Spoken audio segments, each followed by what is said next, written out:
We are recording. Hello, welcome to 2 o'clock Talks. It's 2 o'clock somewhere. And that somewhere is not here. It's not here, but it is in London. In London? Yeah, I looked up this neat little world clock map so we know exactly when it's 2 o'clock around the world. And right now, at the time of this stream, it's 2 o'clock in London. Thank goodness for the internet. Yeah, right? Well, actually, you know what? It's kind of going to be out of order, but do you just want to start with London, considering that's the EU's neighbor? Oh, yeah. If Well, not in the if European you think Union. about it, they're not necessarily part of that anymore. But, it's close enough, because, yeah, it's close enough. yeah. So, we were going to start the stream by talking about movies, and then we were going to kind of work our way into, the European Union's, Article 13 of the banning of internet memes. They banned internet memes. Yeah, the European Union banned internet memes. Well, it's not necessarily a banning of internet memes. It's more so copyright. Yeah, their copyright laws and fair use on the internet is so much more strict that essentially what it is that that no matter what, it's just you can't use a meme. So unless you get I can't remember what they're called. I think they're called VPNs. Okay. Yeah, which basically says that your internet is in a different place than where you currently are. Which I don't think it's illegal because there's a lot of services that it depends on what you're using it for. Yeah, I guess. If you're using it to get around criminal activity, it's probably illegal. Yeah. So they're using VPNs to say that their internet exists in a different place. Yeah. So, that's how they can get around that and, not get in trouble for it. But, yeah, so their copyright laws are so much more strict. So, basically, they just can't use memes anymore unless if it's, hand-drawn or something that's, completely fair use. So, one of two things could happen. Either, one, we're going to see just a straight drop-off of European memes. Right. Or we're going to get a lot of really nicely hand-drawn memes from Europe. Yeah, that's true. Or we're just going to get, a bunch of memes from Europe talking about just, how Article 13 just, exists. Yeah. Yeah. I don't know anything about Article 13. Yeah, me neither. The only one I know about it is through the memes. Yeah, which, coincidentally, they cannot see. They can't see their own memes. So, yeah. That's really it. I don't know really how that's going to affect the future. I'm just going to... It's probably a lot smaller of a deal than what we've made it out to be. Yeah, I agree. Because I have no idea what is going to happen, especially with the with everything being what it is. You know? Yeah, Yeah. which is the way that it's now. You'd think that it'd be different, but it's Yeah. not. Right. I'm just gonna do that real quick. Yeah, get it out of the way that we can post. We'll just do it right as there. soon as we're done. Yeah. Should I just leave it like that? Rest of the episode? We're not doing a whole lot on the computer. We're just kind of hanging out and we're gonna chat more. Well, what you could do is just pull up a visualizer. I was gonna say pull up just a background image and make it full screen. Okay, yeah, I can do that too. Or is there a way you could just open that full screen? Yeah, I can. Yeah, I'll just save open it. that. I'll save it as a JPEG. How's Perfect. about? And then we'll save it right there. And then when it gets saved, we'll just open it up. How's that? Why, thank you. Freaking Noodles says you have such a talent for Photoshop. Oh, thank you. Thank you. I appreciate it. Here's a little Photoshop tool that I use. See this? We have a text layer. Yeah. So then I used my text tool, Uh-huh. which allows me to edit the Hey, text layer. you know where else you can see us doing Photoshop? Oh, yeah, on our YouTube channel. Our YouTube channel. Where we made our profile picture. First episode, 2 o'clock Talks. Look us up on YouTube and watch it. Yes. I don't think really I need to save it, so I'm just going to exit out of Photoshop so we don't drain our battery. Yeah, that's probably a good idea. I can't exit out of Photoshop. All right. Now I can. Nope. We'll be okay. The only thing we did. We're just on episode 2. Is there a better full screen option? Oh, slideshow. Click slideshow. Where do you... Oh, you have it. Click that again. Slideshow. Oh, I see it. Yeah. Look at that. That looks pretty nice. That kind of figured. It changes though. So let's see here. Can I reset? No. Well, I mean, can you just go to slideshow and hold it there? I don't know. Can I open with something else, mayhaps? Freaking Noodles, do you have a problem? No. Well, zoom to fit. With our.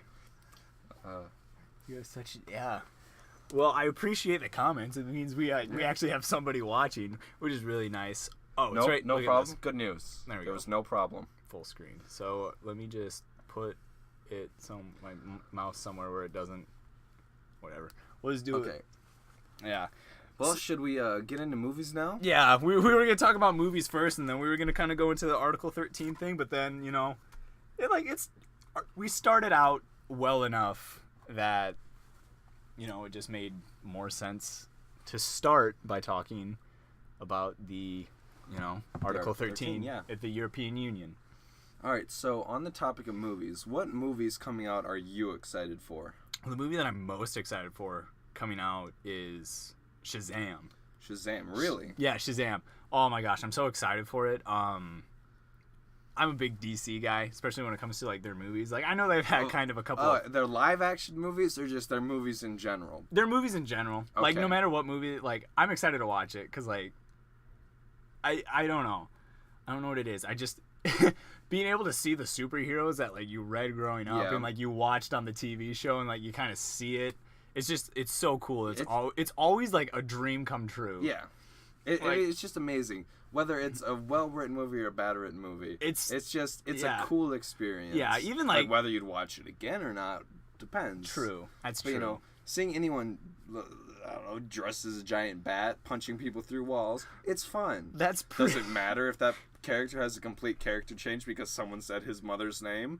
No. We watched him punch people through no walls. Okay. I don't really want to get into that debate because that movie's already, well, not quite 3 years. It'll be 3 years later this year in 2019. Yeah. So I'm just not going to get into it because I've made my peace with it. Yeah. It's fine. It's fine. But back to Shazam. What exactly are you excited to see? Oh, I'm excited for Zachary Levi as Shazam. Yeah. And, oh, geez, I can't remember the kid's name who plays Billy Batson, but he looks like he's doing such a phenomenal job. Oh, yeah. And I think Zachary Levi also, I mean, because he started in the MCU, actually. He was in the Thor franchise. So, but it never really seemed like a good fit, and he's kind of a background character, really, so, like, him being able to kind of, like, step into these, like, boots, per se, and he kind of, like, has a demeanor about him from what you've seen through the trailers that he's really just a 10-year-old. Yeah. Well, that's all it is. He has to do a good job portraying himself as a child because he's a child. Yeah, he is.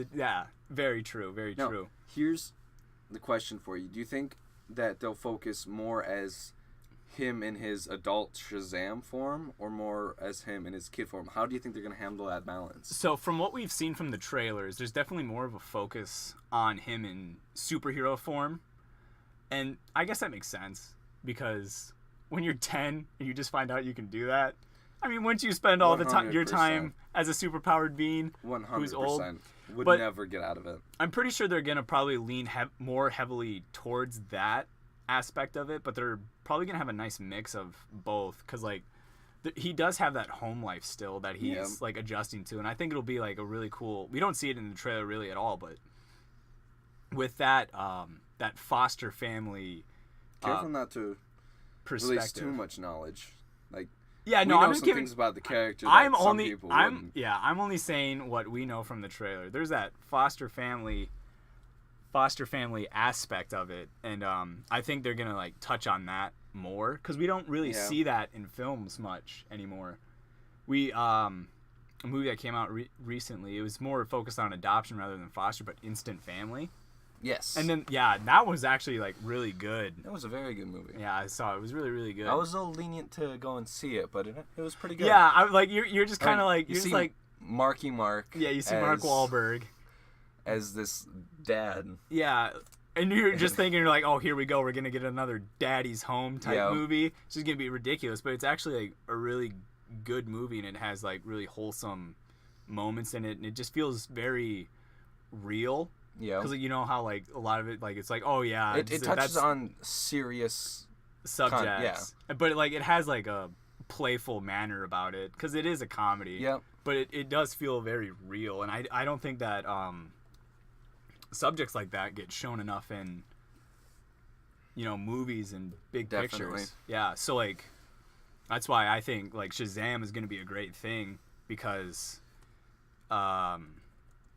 we get to see this superhero who comes from a foster family.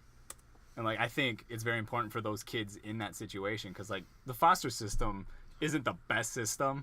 Oh, definitely not. But I think it's really important for kids to see a superhero that they can relate with in that foster setting the same way that like, you know, the African American kids can relate with Black Panther. Yeah, just giving a superhero that anyone could look at and relate to. Yeah. Well, even with that, it's just going back to Into the Spider-Verse. Yeah. Yeah, it was just you can wear the mask, which was their tagline, which we absolutely I'm all for it. Yep. So, other than Shazam, what other movies are you looking forward to? I know one in particular that I'm excited to see is Avengers Endgame. Avengers Endgame. Yeah, we're gonna stick with superhero movies because I think you know we kind of have to. There's not too many other good movies coming out soon. Yeah. I mean, there's a couple on my radar, but it's just like, is it gonna be good? We'll see. But yeah, we could talk. We'll talk about Avengers for a little bit. I think. Well, we know, like, the first trailer that we've seen, it starts off with Tony in space, and he's just like, I don't know how much longer I'm going to make it, right? Yeah. And then we get to the most recent trailer that released. We see Tony on Earth with the team. So, like, for me, it's just like, you're kind of cutting into that suspension, like, I know he's going to be safe. Everyone already knew he was going to be safe. Right. They shouldn't have just, like, given that up. Yeah. Like, because, like, it wasn't even, like, really forefront, but, like, you know, it was kind of hard to, it was kind of hard to miss that in the trailer, because it does show him, like, on Earth with his team. Yeah. So, I don't know. I think it's just cutting into it. Yeah, no, something that I've thoroughly enjoyed in the meantime is people's ideas of how the Avengers are going to win against Thanos. Oh, yeah. We're going to go into a little bit of meme culture again. A little bit of meme culture. I mean... For our European listeners, I apologize. We have no European listeners. We don't have any, like... You don't know that. When this goes on to YouTube, you don't know. Do you think someone's going to accidentally stumble upon this? Maybe. They're just gonna accidentally type in 2:00 into their search bar. They don't and even scroll not down even to the necessarily 4th that. page. I mean, like when you're on YouTube, how many like recommended for you videos do you get that make absolutely no sense? I mean, none that have only 3 views. All right, that's fair enough. I'll give you that.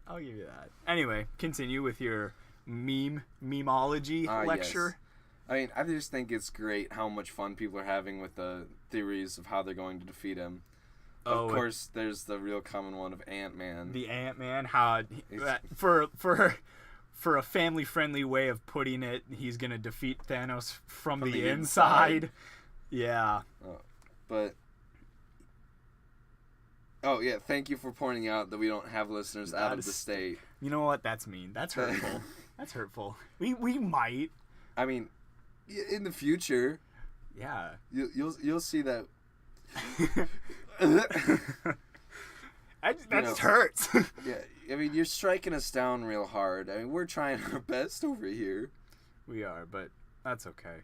You know, I mean, we're just starting out. This is quite literally episode 2. Yeah. And we didn't have like a really following to begin with. This is literally us just sitting in an undisclosed location, texting our friends saying, "Hey, come check us out. Hey, we're doing this thing online. Watch us." Anyway, yeah, we'll go back to Endgame. We'll go back to Endgame.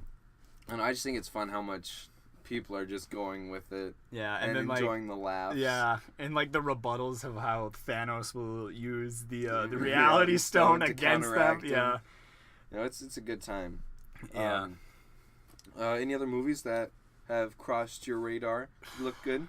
Oh, are we just gonna switch over? We're just gonna be done with Endgame like that? We didn't even nearly get into enough about it. I mean, is there really much to get into? We could talk about its runtime being over 3 hours. Yes, the 3-hour runtime. What are you thinking about that? I mean, I think I would sit through a 4-hour movie if it was a solid Marvel movie. Yeah, that's true. Like, their Marvel's gonna do a good job. The thing is, if they slow down for even 1 second, though, that 3 hours is gonna feel like 6.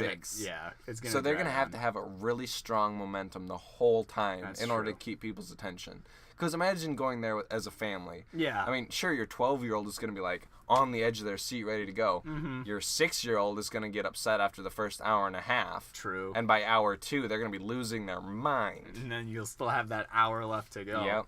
See, like, a lot of people have been theorizing they're gonna bring back the intermission for movies, because like when movies were first coming out and they were like getting to like be 4 hours long, they'd have an intermission in the middle of it for their movies. And I don't think they're gonna do that, because there's been plenty of blockbuster movies that don't do that already came out. Like Titanic, for example, was like 3 hours and 12 minutes total runtime. Okay. And that's not even an action movie. I can't confirm or deny that time. No. Okay, we got that up good. We got it. Yeah. I was gonna quick Google search, but I mean, it certainly would be interesting to see them bring back the intermission, but I agree with you that they probably won't. Because here's the thing, though. With the movie like Avengers Endgame and them having this 10-year build up to this movie and a movie before it building up to it, because this is part 2, you would have to write in an intermission. Yeah. And writing in that intermission, you're going to lose so much momentum of the movie. All right. Unless they bring it to a low spot, and then they could play a bunch of like Marvel shorts. I suppose. And just fill that. So like, if you want to leave, you can. If you want to stay, there's some content. I suppose. 3 hours and 15 minutes. Thank you for fact checking me there. I was a little 3 minutes off, but like, yeah, still. And then like, there's other examples too that I just can't think of off the top of my head. I think some of the older film noir films were well over 3 hours long. Yeah. And like, here's the thing: if this is the second movie in the series of this Thanos arc, is what I'm gonna call it. If you're gonna put an intermission in the middle, why are you separating it into 2 movies? Like, that'd be a 3-movie series basically that you have going on at that point. Yeah, and knowing a movie franchise, if they had the opportunity to make another movie and make another big bunch of money, they 100% would. Absolutely. They would not put an intermission in there. They'd split it into another movie. Yeah, but here's the thing. I think what the Marvel and the Russo brothers are doing is they're kind of shoving it into this, like, there's like, even if it is 3 hours, we want it to be this one movie, or else people are just going to get like too sick of waiting and they're going to lose this interest. Yeah. Like, Marvel movies like come out pretty fast. Like, they're getting up to probably 2-3 a year now at this point. Yeah. When it used to be like one a year, one every 2 years. But even so, like, trying to finish this Thanos arc, if it took 3 years to finish that Thanos arc, no one would care by the end. People would lose interest. Yeah. Yeah, so I mean, other movies have done good at 3 hours, but like, this is like a movie that people are really excited for, and this is like a movie quite literally 10 years in the making. Yeah. Well, I mean, if you think about it, yeah, Avengers Infinity War was 3 hours and 2 minutes. Oh no, it's Endgame. Why would it do that to me? I typed Infinity War. Try 2018. Yeah, there you go. Look at the IMDb. I think that's a good place to start. 2 hours and 29 minutes. And sitting in that movie, it flew by. For the first time watching it, I think the second time watching, like, for me personally, the second time watching it, it didn't go by nearly as fast. It felt more like a 2 hour movie the second time. Well, I mean, I'm saying that first time watching it, that's true. They had you sitting on edge the whole time. That's true. They did. There's never a spot where you're like, is this still going on? Yeah. And I've been in movies that, like, you know, where you do that, like, where you just sit there and you're just like, come on, let's get to it. A couple of years ago, there's this. Oh gosh, I want to say it was a Clint Eastwood movie that he directed. He didn't star in it, but he directed in it. Okay. I think it was the 1517 to Paris. That was a Clint Eastwood movie? I'm pretty sure he directed it. I know he didn't star in it, but I'm pretty sure he directed it. Wasn't that the one that had the actual people from Yes. the incident in Yeah, it? that's the one. Like, I mean, like, and surprisingly, for them being not actors with no training at all, they did a phenomenal job. But just the movie itself, it's like 90% fluff building up to the one scene that happened. Because, like, the movie 1517 to Paris is about, you know, the 1517 train departing to Paris, and then there was a terrorist attack, and then these three bystanders managed to thwart it, and then, you know, it was made into a movie. And then the scene of the train where they actually do it is so, like, powerful and intense, and, like, I love that scene. Yeah. But you have to sit through, like, an hour and a half of just Train ride? pretty much. Well, it's not even on a train ride, because it's their entire, like, vacation through Europe. Huh. And they keep referencing the Paris train. It's just like, it's a cool little foreshadow. Yeah. You know, because you have to do that when you're in the movies. But, you know, like, it was just like, you were sitting there and it's like, you know it's coming. You just kind of wanted to get there. So, like, I mean, it's a great movie, but it's only great because of the scene. Yeah. Yeah. Yeah, hopefully it's Infinity War when it comes out. It won't be just one good part. It'll be just phenomenal the whole way around. And it will, because, you know, it is, you know, more fiction than it is a... Yeah. I mean, there's no way it's going to be bad. Right. Yeah. Because the Russo brothers, they know what they're doing. Marvel knows what they're doing at this point. You know, like, what's the saying? It's like, Marvel could make a film about nothing and people would still buy to watch it. Yeah. Yeah, something like that. Anything else about Endgame, or should we... I don't think really there's anything else about Endgame. I mean, we could talk about Hawkeye's haircut, but I mean, there's not much. Barber got snapped halfway through. Yeah, but I mean, there's really not much there. Yeah, I don't know. I think that's pretty much it for Endgame for me. I don't really have. I'm excited to watch the film, but I'm more excited for Shazam, I think, because, like, I mean, I love Marvel, but, like, you know, I'm getting used to kind of the Marvel formula that they follow. Yeah. Because it's kind of the same every movie. So, like, I'm kind of excited for Shazam because it kind of feels like a different movie. And it's nice to, like, watch a superhero movie that's not produced by Marvel. Because it is a different feel. Yeah. Yeah. So. Like, it'd be really cool to watch them mix it up a little bit here and there. Maybe go a little bit darker. Yeah. Or, you know. See, because, like, it's technically a Marvel franchise. And Disney bought out Fox, which now Fox Corporations and Marvel are under the same company again. Yeah. But when Fox was doing... Because Fox owns the rights to the X-Men, and, like, that includes Wolverine and Deadpool. And they kind of did with Logan back in, I want to say 2016. Want to look that up for me, please? The Logan film. 2017. 2017. So close. Well, Deadpool came out in 2016 as an R-rated film, and then Logan came out after that. But the first Deadpool was more lighthearted and funny, obviously. It was just rated R for, you know, the language and the violence. And all the sex. And that, too. And then Logan came out, and then this was, like, a dark and gritty, hard R style film. And it did so well. Phenomenal. It did amazing. 8.1 out of 10 on IMDb, 93% on Rotten Tomatoes. What was the budget? The budget was about $100 million, and roughly. they grossed $619 million. That's from the box office. Yeah, just in the box office. Just in the box office. See, that's insane.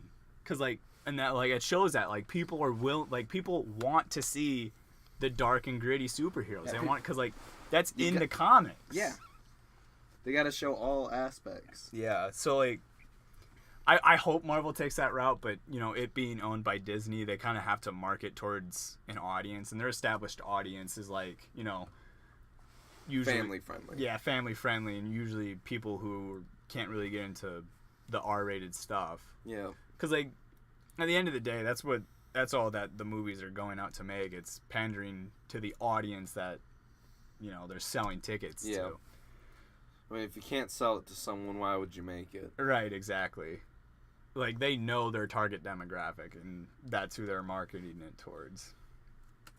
So, yeah.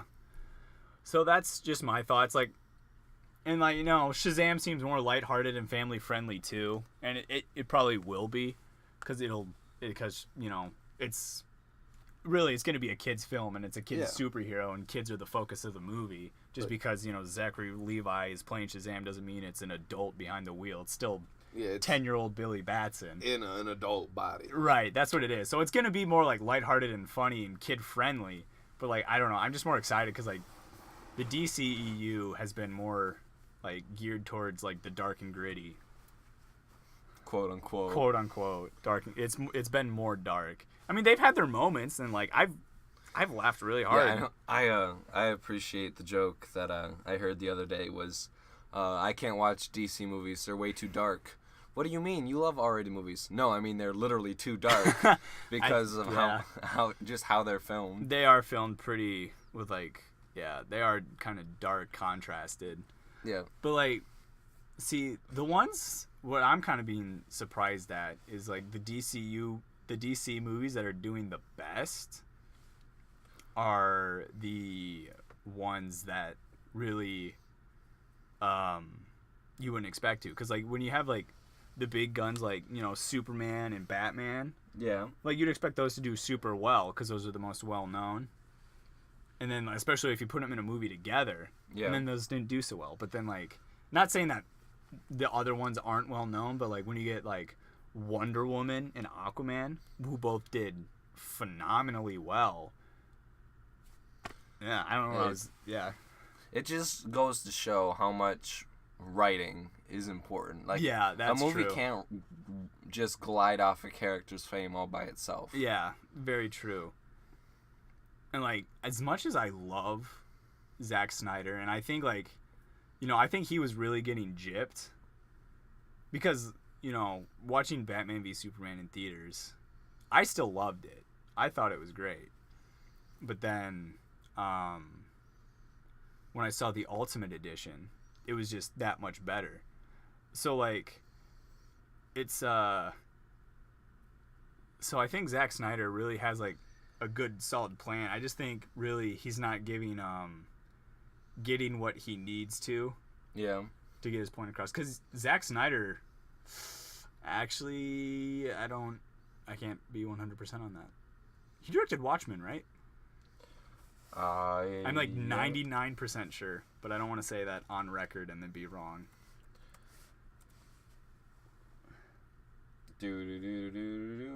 Oh, yep. what? In Watchmen, by the way, look at the time. 3 hours and 35 minutes. 3 hours, 35 minutes. And Watchmen was a phenomenal movie. Zack Snyder directed that. And Zack Snyder also did 300. Both really, really good movies. So, like, we know Zack Snyder can, like, make phenomenal movies. And he especially can make really good superhero movies, as we've seen with Watchmen. But, just somewhere along the lines, like, when he's getting into the DCEU, something's, like, getting crossed that he just can't like get what he needs to do to make the good movie, I suppose. And I don't know if that's Warner Brothers or if it's whoever's on the cutting room floor, but I think it's more of the cutting. I think so too, because like even with Justice League, which I thought was a good movie, I like all the DC movies. I mean, like, I know, like, a lot of the story is pretty bad, but, like, if you just think about it from the aspect of it's just, like, we're seeing superheroes that, have been around since way before I was born, way before anyone else that you or I know was, well, I can't say that, because I know people who do, like, who are growing up with the comics. Which, I mean, just think, go back and think about how awesome that would have been. Like, Yeah. imagine we had no idea what Right. any of these were like, and they just start introducing each of these amazing characters bit by bit. Now, each of them had their shady runs in the comics. Yeah, that's true. But just being able to experience all of that for the first time. I mean, Yeah. if you think about it, you as a kid, you discover all of that, but Yeah. we went into it with a mountain of content. True. Imagine being there when it was just a pebble, and Yeah. it was growing, and being able to grow with that and just see how Yeah. everything... And then like you get to see that on screen. So instead of like watching that movie like come off the page and play into your mind when you're reading the comics or the graphic novels, imagine like growing up reading Wonder Woman and then just seeing the film for the first time, and it's just about anything you ever imagined and more.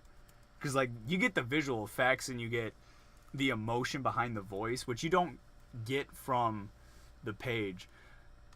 So I think regardless of whether or not what the script is of a superhero movie, I think most superhero movies are good regardless of how the critics see it, general public audience sees it. Oh, I lost my train of thought right there. I think what you're trying to get across is no matter what the movie ends up being, Yeah. just being able to see it put into a movie. Yeah, that's true. That's exactly, yeah. It's just amazing because, like, I don't, well, I'll just use Iron Man. I know that's not the earliest superhero movie, but I'll just use Iron Man coming out in 2008. Like, before then, it's just like, why would you need to make a movie about a comic book hero? Yeah.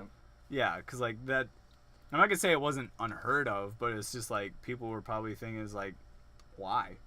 Yeah. This is, like, you know, there's already, like, the books and the everything else about it. It was like, why make it a movie? It's because people know there's money there. And, like, because, like, somebody's, like, who's smarter, and they're just, like, looking at it as, like, you know what? Like, and it's been driving the movie market ever since. Mm-hmm. I mean, it really has. Like, looking, like, even past, like, it's no longer, your universe is no longer just your direct sequels and prequels. It can, like, branch out into these other movies, Mm-hmm. which was completely never a thing until Marvel did it in 2008, which was when it all started. 2007, maybe. I think it's 2000. Do you want me to No. double check that? I'm pretty sure it's 2008. Iron Man was the first one. 2008. Yep, 2008. 2008. Yeah, so, like, I mean, just in the past 11 years, how much movies have changed just because superheroes have been brought to the big screen. It's crazy. It's crazy. We can talk about some. Actually, you had one more superhero movie that you wanted to talk about. Oh, yes, Hellboy. Hellboy. I am so excited for this movie. Yeah? Hellboy is one of my favorite comic book characters. Okay. His inner turmoil of who he is and what he does, as well as just all the events that follow him around. Just a phenomenal character. And Ron Perlman did an amazing job in the first two movies. But I am so excited to see David Harbour step into those shoes. And Yeah. I'm just ridiculously excited to see what is to come with that movie. Ron Perlman did the voice acting for the animated Hellboy movie, right? Yes, Okay, both that of was them. him. Okay. I was making And sure. he worked really hard to try and get a third Guillermo del Toro Hellboy made. Okay, yeah, And he was very avid about getting that done because he absolutely loves the character. sure. But As They you just- do, it's like, you know, when you're a character for like that much, and you're like willing to sit through getting all that makeup put on you. I mean, Yeah. you kind of like, you'd probably either grow to enjoy it, or it's just like you really want to do this because you have some type of like rapport with the character at that point. yeah, but just from what I've seen so far in the trailers, I think they're going almost a darker route with it, which I really like because the other Hellboys, they were amazing, but they were ever so slightly lighthearted in Okay. ways. They sort of focus on the lighter parts, less about just the terrible things that Hellboy actually goes up against. Like, sure, there was death and there was carnage, Yeah. but there weren't people getting ripped in half, Right. towns being torched. Yeah. Uh, And that's also kind of a product of when those Hellboy movies came out, because like back then, that wasn't really. It was kind of like a no-no of the screens. It's like that's like hard R rating. It's like yeah, you didn't really want to you don't do wanna that. scare people with Right. it, because if But- they'd have gone too extreme with it right away, people would be like, that is not okay. Exactly. And no one would ever touch Hellboy again. Right, exactly. But like, and then as we progress through time, and then we get things like, I'm just gonna mention like the 3 movies that come to my mind the most, and they're still superhero movies. Both the Deadpools, so Deadpool, Of course. Deadpool and Deadpool 2, and then Logan, where you see a lot more like gory violence and a lot more like, you know, harder R stuff. So I think that's what's like making it. It's just like okay, like it's like I think they took that risk to see if it would be okay for that to happen. Because like in Deadpool 2, we see Deadpool get ripped in half by Juggernaut. Yeah. Yeah, so like And in the first one, about the craziest thing we get is him breaking his arms and legs. right, yeah. And then with Logan, we see, oh geez, I'm not gonna be able to remember his People name getting- off the top of my head. The guy with the robotic hand, From what? Logan. Oh, whatever. Oh, hey, Sawyer has joined us in our undisclosed location. Thank you for throwing your keys right next to the microphone. You're welcome. Thanks for having this in my dorm. You mean the Undisclosed undisclosed location? Norton 402. At an undisclosed location. We're talking about. So on the box, please. Yeah, I'll just throw that in your box. All right, he was wearing glasses. He had I know. kind of a southern accent. Do you remember his name? I don't. Not off the top of your head, but like, And well, the way that he dies in that film is brutal because there's always these kid mutants and they kind Yeah. of like surround him and they like all use their powers at the same time and it's just it's a yikes. Yep. Well, I don't think there's any more movies on my radar that I can quite think of. Are there any others for you? Okay, well, it's not really a superhero movie. And it just recently got on my radar because I saw an advertisement. It's actually coming out this Friday, so the 29th of March. It's called The Beach Bum. It's got Matthew McConaughey in it. It's got all these big name actors, and it just kind of sprouted out of nowhere. I have no clue what it's about, but it just like it looks good. It's got good actors. It's called The Beach Bum. All right. I don't know really much else about it. Kind of wish I did. Might check it out because it's got Snoop Dogg's in it, Matthew McConaughey's in it. I'm not gonna remember who else is in it off the top of my head, but a couple other. I think Jonah Hill is. Yeah, Jonah Hill is. Thank you. There's just a lot of Honest- name brand Yeah, actors. I think Isla Fisher is too. Maybe I don't know. But yeah, I mean, it just kind of recently got on my radar, but I don't know. I think maybe worth checking out just because of the big names. Yeah. I mean, it's hard to do something bad when you have that many established actors. Right. Just- Well, I wouldn't say that because, oh geez, I'm not gonna be able to remember. There was a movie and it had a lot of big name actors in it, but then it just kind of was like a. a total flop. Well, I wouldn't say it flopped. It just like it did all right for like how many big name actors in it. They just weren't expecting. Like they were expecting A lot more. a lot more, and then they just didn't get it. Set that All up right. there, please. So, other than those, I think that's that's all the ones coming out. I think that's mostly everything on my. Yeah. I believe so. I don't really have anything else. I think that's everything we want to talk about today. Yeah, I don't really have any other things to talk about. We don't really have to go into video games. There's not much. I mean, there's always a lot happening in video games. That can be but another video for another time. Yeah, we've been going for a while. We can start uploading to YouTube and call it a night. Yeah, well, thank you all for sticking it out. I don't know if you're here from the beginning or if you showed up towards the end. Either way, if you want to see the full stream, check us out on YouTube. Yeah. Same name, 2 O'Clock Talks. It's pretty easy to find. We're the only one with that name. All right. Yes, thank you so much. And remember, It's 2:00 clock somewhere.